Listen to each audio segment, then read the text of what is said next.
इस वीडियो को देखने के बाद आपको पता चल जाएगा आप जिस सिचुएशन में हैं उसके अकॉर्डिंग आपके लिए कौन से बेस्ट वन शॉट है ऑर्गेनिक के लिए।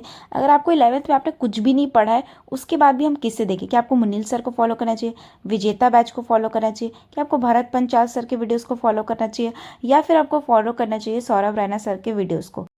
एक ही चैप्टर 4 टीचर्स से करने के बाद मेरे सपने में भी हेलो एल्केन और हेलो एरिन आ रहा है। एनीवेज, सबसे पहले बात करती हूँ मुनील सर की। मुनील सर को मैं हमेशा बोलती हूँ उनके पास एक पावर है भाई, वो बहुत बहुत अच्छे से चीज़ें एक्सप्लेन करते हैं, लाइक ज़ीरो से करते हैं। पर मैं यहाँ पे सिर्फ और सिर्फ हेलो एल्केन और हेलो एरिन का आपको बता रही हूँ। सर ने मुझे लगता है एक्सप्लेन किया है, कन्वर्जन्स बन सकते हैं आपसे SN1 SN2, जो इस चैप्टर में बहुत बहुत ज़्यादा इंपॉर्टेंट है। सर ने उस पर बहुत ज़्यादा फोकस किया है, एक एक चीज़ों को एक्सप्लेन किया है। बट जब अगर मैं फर्स्ट टाइम अगर कोई वीडियो देखती हूँ तो मेरी एक्सपेक्टेशन होती है कि मैं NCERT में जो चीज़ें मेरी वो एक बार कवर हो जाए, मुझे पता चले स्ट्रक्चर्ड मैनर। मुझे जो लगता है वो चीज़ मिसिंग थी। सर पहले कभी ये करा रहे हैं, फिर बीच में कहीं और चले गए। मैं वो नहीं बोल रही हूँ कि सर ने गलत पढ़ाया सही पढ़ाया, मेरी बोरी में एक फ्लो होता है, तो मुझे वो नहीं दिखा स्पेशली। और सर ने नोमेनक्लेचर नहीं कराया है, जो कि बहुत ज़्यादा इंपॉर्टेंट है, क्योंकि अगर आप ज़ीरो से पढ़ रहे हो, पूरा ऑर्गेनिक में ही नोमेनक्लेचर बहुत ज़्यादा इंपॉर्टेंट है, तो वो पार्ट नहीं था। कॉमन नेम, सेक ब्यूटाइल, आइसोनियो, ये सारी चीज़ें भी नहीं थी। तो मुझे लगा कि ये होता तो सही होता, क्योंकि मुझे नहीं पता अगर मैं 11th में नहीं पढ़ के आई हूँ तो, या थोड़ा बहुत भी पढ़ के आई हूँ तो ये नहीं था। और उसके बाद एक और चीज़ होती है, सर ने क्वेश्चंस लिए हैं, प्रीवियस ईयर क्वेश्चन कुछ कुछ बताए हैं सर ने। ऑफ कोर्स उनका जो चैप्टर मतलब जो वन शॉट होता है मेनली होता है कॉन्सेप्ट क्लियर करने के लिए। क्वेश्चन आपको खुद से ही लगाने पड़ते हैं, मैं ये नहीं, क्वेश्चन उन्होंने कराए हैं, कन्वर्जन बताए हैं, बट मेनली जो होता है अगर आपको करना है NCERT के, NCERT इन टेक्स्ट के, वो सारे क्वेश्चन आपको खुद से ही बैठ के लगाने पड़ते हैं। तो मेरे लिए मैं नहीं प्रेफर करूँगी। बट अगर आपने उनसे ही पढ़ा है, सर ने बहुत सारी चीज़ें बताई है, जैसे कि कार्बोक्सिलिक एसिड वाला जो है, हंस डेकर रिएक्शन जो है, और भी एक्स्ट्रा एक्स्ट्रा चीज़ें बताई है जो बहुत ज़्यादा इंपॉर्टेंट है। बट मेरे अकॉर्डिंग जब मैं फर्स्ट टाइम पढ़ती हूँ तो मुझे चाहिए पहले मेरी NCERT कंप्लीट हो, और अगर कोई चीज़ कोई एक्स्ट्रा पढ़ा रहा है तो वो मुझे बताए कि ये एक्स्ट्रा है, ये आगे हम पढ़ेंगे, ताकि मैं वैसे NCERT में ढूंढते नहीं रहूँ कि हंस डेकर कहाँ है। तो ये जस्ट मेरा पर्सनल ओपिनियन है। बाकी अगर आपको सर से ही समझ में आता है तो आप ऑफकोर्स पढ़ सकते हो। मैं इस पॉइंट ऑफ टाइम में ऐसा वन शॉट ढूंढूंगी जिसमें मेरी NCERT कवर हो जाए, इन टेक्स्ट कवर हो जाए, सैम्पल पेपर कवर हो जाए, प्रीवियस ईयर क्वेश्चन कवर हो जाए, और मेरा एक फ्लो जो स्ट्रक्चर्ड मैनर में होता जाए, और मैं एक एक जैसे टॉपिक पढ़ाती जा रही है टीचर, मैं उसके साथ ही NCERT रीड करती हूँ, उसके साथ ही क्वेश्चन प्रैक्टिस करती हूँ। तो मुझे तो वो विजेता बैच में ही लगा। विजेता बैच में स्टार्टिंग में ही मैम ने बता दिया था कि क्या क्या होने वाला है, और मैम ने हर एक एक चीज़ एकदम डिटेल में बताई है।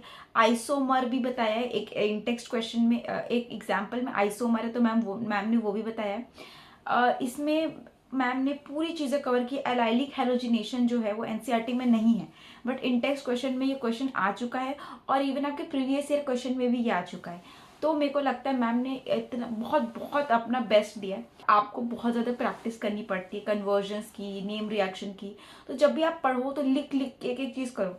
टीचर्स बताएंगे बहुत ज़्यादा इंपॉर्टेंट है ये टॉपिक, पर आपको ही उसको 3-4 बार खुद से लिखना पड़ेगा, तभी वो चीज़ें होंगी।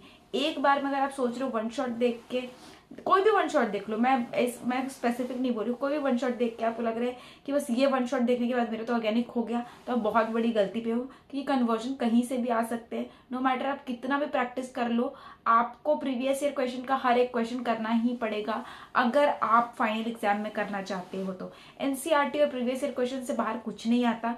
बहुत बेसिक चीजें बस इसमें क्लियर रखनी होती है, और बार बार बार बार प्रैक्टिस करनी पड़ती है, तभी आपका ऑर्गेनिक बनता है।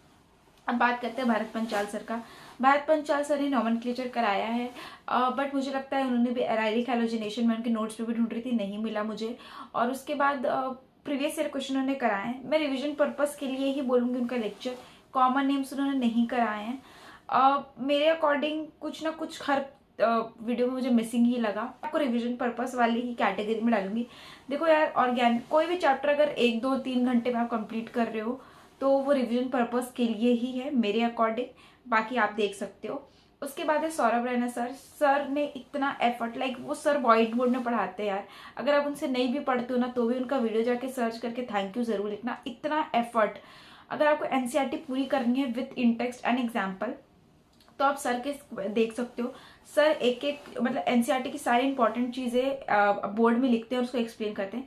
मुझे प्रॉब्लम बस इतनी सी थी कि मुझे ऑर्गेनिक में सर ऑलरेडी लिखे रहते हैं और सर एक्सप्लेन करते हैं। मुझे प्रॉब्लम ये है ऑर्गेनिक में, मुझे ऐसा चाहिए कोई टीचर एक एक ऐसे बताए एरो डाल के कि ये हो रहा है वो हो रहा है, और वो रिविजन पर्पस के लिए ही है।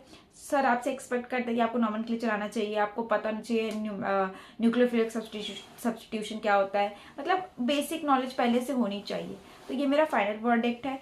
मुझे लगता है अगर आपको एक बार में सारी चीज़ें कवर करनी है तो विजेता बैच के साथ जाओ, पर अगर आप विजेता बैच से कर रहे हो तो अच्छे से एक एक रिएक्शन को लिख के रखो, कन्वर्जन को करना, साथ में सारे के सारे प्रीवियस ईयर क्वेश्चन 2024 से लेके पूरे 20 आप 17-18 तक कर सकते हो। अगर आप मुनील सर के साथ जा रहे हो कॉन्सेप्ट क्लियर करने के लिए, तो एक बार एनसीईआरटी के सारे टॉपिक्स अच्छे से देख लेना। कुछ कुछ टॉपिक जो सर ने नहीं कराए हैं वो आप यूट्यूब से अलग से सर्च करके पढ़ सकते हो, अगर आपको सर से ही पढ़ना है तो। भरत पंचाल सर और सौरभ रैना सर के लिए आपको थोड़ी सी पहले से नॉलेज होनी चाहिए, और वो रिवीजन पर्पस के लिए है। कल प्री बोर्ड्स आ रहे हैं, आपने पहले चैप्टर पढ़ रखा है, एक बार सारी चीज़ें रिवाइज करनी है, क्योंकि दोनों टीचर्स ने एनसीईआरटी के स्निप लिए हैं, एनसीईआरटी से चीज़ें ली हैं, तो वो आपको रिवीजन पर्पस के लिए है।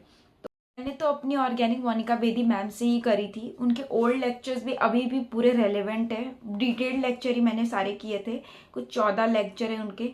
जिस तरीके से वो पढ़ाती है, टर्ड बुटाइल आइसोस को याद करने का तरीका वैसे ही मुझे समझ में आता है। तो उनकी जो मेथड है पढ़ाने की एक एक चीज़ को, वही मुझे समझ में आती है, तो मैंने तो उन्हीं से किया है। अगर आप कहीं से समझ नहीं आ रहा है तो फिर मैं आपको हमेशा बोलूँगी आप मोनिका बेदी मैम के पास ही जाओ, वो एक बच्चे को भी चीज़ें समझ में आ जाएगी। टू बी ऑनेस्टली स्पीकिंग मैं तो बहुत डम थी, तो मुझे तो बहुत सही समझ में आ गया। बट अगर आप विजेता बैच के वन शॉट वीडियो से कर लोगे तो बहुत बहुत अच्छी बात होगी। एक और चीज़ मैं बोलना चाहूँगी, एक टॉपिक है from alkanes by free radical halogenation. ये एनसीईआरटी में एक लाइन में दे दिया गया है, बट विजेता बैच और मोनिका बेदी मैम ने इसको बहुत अच्छे से कराया है, और इसके प्रीवियस ईयर क्वेश्चन भी आया है अलग तरीके से। अगर आपको बस आप इसको पढ़ के चले जाओगे तो आप नहीं कर पाओगे, आपको इसका वेरिएशन अच्छे से समझना पड़ेगा। पर मुनील सर और भरत पंचाल सर ने नहीं कराया, जो मैं देख रही थी उनके लेक्चर्स में भी फिर से, और नोट्स में भी ट्राई कर रही थी। तो मुझे लगता है कुछ ना कुछ मिसिंग है। तो मेरा पर्सनल वर्डिक्ट विजेता बैच ही होगा अगर आपको वन शॉट में करना है। और अगर आपको वन शॉट में नहीं समझ में आ रहा है तो आप मोनिका बेदी मैम के ही लेक्चर देखना, ट्राई करना अगर कंप्लीट हो पाए। ऑफ कोर्स लंबे 2x पे भी देखोगे तो भी हो जाएगा। अनअकैडमी का तो जानते हो कि सामने का 10-15 मिनट तो सिर्फ वो रहता है प्रमोशन वगैरह, तो देख लेना जैसा भी होगा आपको, एंड अच्छे से पढ़ो। तो आई होप आपका क्लियर हो गया होगा कि आपको कहाँ से पढ़ना है आपके अकॉर्डिंग। एंड कोई भी चीज़, और मैं कौन सी वीडियोस की बात कर रही हूँ मैं हमेशा डिस्क्रिप्शन बॉक्स में दे देती हूँ, मैं उसी में अपना पर्सनल ओपिनियन दे रही हूँ। कुछ और भी पूछना है आपको, या फिर टेलीग्राम ज्वाइन कर लेना अगर जिसको ओल्ड विजेता बैच से पढ़ रहे हो अगर आप, और आपको नोट्स चाहिए तो वहाँ पे मैंने अपलोड कर दिए हैं सारे फिजिक्स और केमिस्ट्री के, और कोई नोट्स बोलोगे तो मैं अपलोड भी कर दूंगी। एंड एक बार अगर आपको बेस्ट सैम्पल पेपर खरीदनी है तो उसका भी लिंक डिस्क्रिप्शन बॉक्स में है। कौन सा, बहुत लोग पूछे दीदी आप कौन सा टैब यूज़ करते हो, कौन सा लैपटॉप यूज़ करते हो, जो भी है तो सारे लिंक नीचे आपको मिल जाएंगे। कौन सा पेन यूज़ किया था आपने बोर्ड एग्जामिनेशन, चीज़ें आप नीचे देख सकते हो, मैंने मेंशन कर दी है। और भी कुछ बचा है मेल कर सकते हो, कोई डाउट है कमेंट कर सकते हो। एंड हमेशा या मेरा टेलीग्राम एक बार ज्वाइन कर लेना, मैं उसमें एकदम रेलिवेंट चीज़ें डालती हूँ, इधर कोई चीज़ नहीं मिलेगी आपको। All the very best.